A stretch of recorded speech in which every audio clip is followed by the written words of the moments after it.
Tá bom. Dores emocionais. Aliás, cara, por falar em dor emocional, de tudo, aquela hora que você estava falando ali, sobre startar, ligar o foda-se, uma das coisas que eu imagino que a terapia. Eu vou dar uma consultoria para você agora, colocar lá no seu portfólio de terapeuta, né? Dizer assim para os seus clientes: aprenda a dizer não. Porque aprender a dizer não, eu acho que é uma das ferramentas mais poderosas para se evitar futuras e eventuais frustrações. Essa pra mim é a função do dinheiro. Cara, Te dá o poder de dizer não. o Com poder de certeza. dizer não, ou a possibilidade, ou a força do dizer não vai te evitar. Isso vai dar um corte, hein? Quando você diz não, fecha qualquer possibilidade de maiores frustrações. Exato. Você rompe com aquilo que a gente estava falando de expectativa. Aprenda a dizer não, cara. Porque quando você diz não, a pessoa fica vermelha por 5 minutos, daqui a pouco tá te agradecendo, tá te abraçando, você vai mantê-la como um amigo, como um parceiro de negócio, enfim, no seu ciclo de network. Agora, dependendo quando você diz sim, você perde o amigo, você perde o investimento, você se desgasta, enfim. Aí desencadeia aí uma série de frustrações e depois vai bater lá no teu consultório. Faz a sua pergunta, amor. Não, quais foram já? Foi ansiedade, Angústia, ou tabagismo, tristeza, né? Angústia, tristeza, compulsão frustração, por comida e traição. traição. Ou ciúme, né, também. Porque o ciúme ele pode ser um efeito colateral de uma traição, né? Sim. Ele pode desencadear na pessoa traída um mecanismo de defesa onde ela vai começar a projetar em futuros relacionamentos a possibilidade de aquilo acontecer de novo. Isso, inclusive, é uma característica que a gente traz no nosso repertório, né, biológico, e que promove esses conflitos.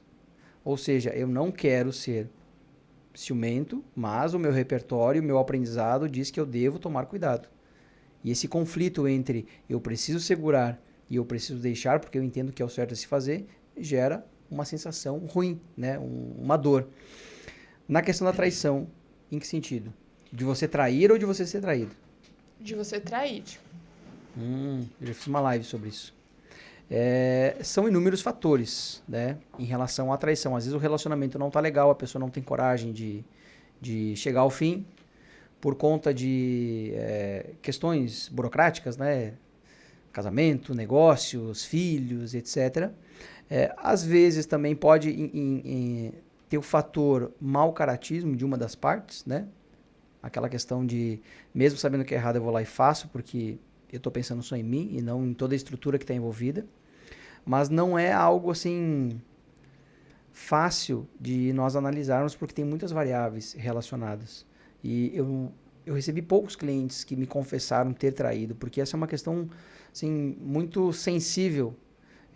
Eu acho que o ser humano ele não gosta de demonstrar, por exemplo, que traiu, porque ele acha que vai ser julgado como alguém que não tem valor moral nenhum a partir daquele momento.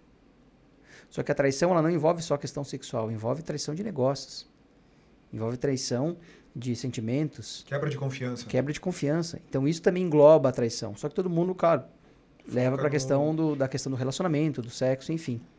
Mas a traição pode ser você, dada a devida proporção, olhar pornografia. É uma traição. Porque não faz parte daquele acordo. Não faz parte do acordo, nós vamos nos dedicar um para o outro. Agora, nesse contexto, por exemplo, se for permitido no casal, não é uma traição. Ou seja, é uma questão de você entender qual que é a dinâmica que está inserido ali, porque às vezes os casais, sei lá, vão pro swing. Não é traição. De certa forma, eles têm um acordo ali. Traição é sempre... valores, né? Dos valores, a traição é sempre quando você estipula um acordo e ele é quebrado. Houve uma traição. Então, a pessoa que trai... É porque eu conheço muitas pessoas que me parece um vício. Da traição? Muitas pessoas. E parece um vício. Trair quem você tá do lado. A gente vai para aquela ideia do prazer, né? Então, o que é proibido tende a ter uma um aumento, né, do prazer. Então, se você associa, de repente, esse repertório da pessoa em questão, ela encontrou na traição esse prazer. Se eu fosse tratar um caso desse, compulsão por trair, etc., obviamente que nós iríamos entender o que está por trás dessa necessidade, que pode ser a busca por prazer, ou também pode ser uma necessidade de se sentir superior, ou enfim, a mente humana é muito complexa. E depois transferir, talvez, esse vício, entre aspas, para uma área mais funcional. Porque a área do vício, no cérebro, é uma área que você utiliza tanto para treinar, ir para academia, ser viciado em academia, quanto para ir na sua igreja, quanto para você fazer coisas que são disfuncionais. Você utiliza a mesma área cerebral para complementar. Só que algumas são socialmente aceitáveis e outras não. Mas aí existe uma regra, não sei se é uma regra ou um algoritmo de que isso, ou certo, ou errado, ou consciente ou inconsciente, você, na dor, você busca, o organismo busca o prazer. Certo. É isso? Sim, natural. Só que é um jogo... É um jogo espinhoso. Porque é espinhoso. O organismo procura prazer para fugir de uma dor. Isso. Só que depois do prazer vem dor de novo. Exatamente. E fica um ciclo. Por que eu falo isso? Porque assim, eu já passei muito com relação à comida. Né? Por exemplo, eu tô gordo. Tá. Dor. Tô fora do peso. Dor. Autoestima baixa. Dor. E onde é que você encontra prazer? Comendo. Que gera mais dor. Aí você come, satisfaz momentaneamente aquela dor através de um prazer. E o que acontece? Ou você cria uma narrativa. Eu não tenho jeito mesmo, então eu vou continuar comendo. Que pelo menos isso... Não, no meu caso, agora não, que agora eu tenho feito toda uma reabilitação, mas comigo era assim que acontecia. Olhava no espelho, descontente com o meu corpo, com não aceitação, tô gordo, não tô legal, dor. Mas eu sinto prazer em comer, porque eu adoro comer. Tá. Naquele momento satisfaz a dor. Mas na medida que eu satisfaço a minha dor, com o prazer, gera outra dor. Sim. E aí o ciclo, aí vira, não é nem um paradoxo, é um ciclo vicioso mesmo. Sim. É um ciclo vicioso. E o ponto central tá na origem. Se sentir gordo. Porque a nossa sociedade, ela criou um estereótipo de que o belo é o corpo slim. Ou agora mais musculoso, mais trabalhado da academia. E se nós vivêssemos em uma sociedade onde ser gordinho é o padrão de beleza ideal? Será que isso seria um problema? Pois é. Essa é a questão. Né? Por isso que eu falo. Aí é a perspectiva, né? Exatamente. Na maior parte das vezes, o nosso organismo, ele utiliza os elementos da vida para justificar alguma coisa, quando não é aquilo em si. Porque muito chefe de cozinha, por exemplo, é mais gordinho e ele adora comer, só que ele está de boa com aquilo. A questão não é comer ou não comer, ser gordo, ser magro, etc. A questão é você estar bem com você mesmo. E, por exemplo, muitas pessoas conseguem emagrecer e aquele problema não foi resolvido, continua lá no porãozinho, vai para outra área. Então vai para o relacionamento ou vai para o profissional. Você não resolve a demanda inicial, ela se replica em outras áreas. Por isso que é muito importante ter esse cuidado. Às vezes você fica fazendo uma série de processos onde você vai trabalhando comportamentos, mas você não resolve a demanda. E ela se projeta em outra área. Ou seja, não vai resolver. Ela só vai trocar de estação. Antes o seu problema era com a comida, agora é com a bebida, ou agora é com o trabalho, ou agora é com isso aqui, com aquilo ali. E você nunca vai se resolver. Agora, quando você trabalha a questão original, que seria talvez a autoaceitação, ou enfim, o que está por trás disso, tanto faz se você está gordo ou se você está magro.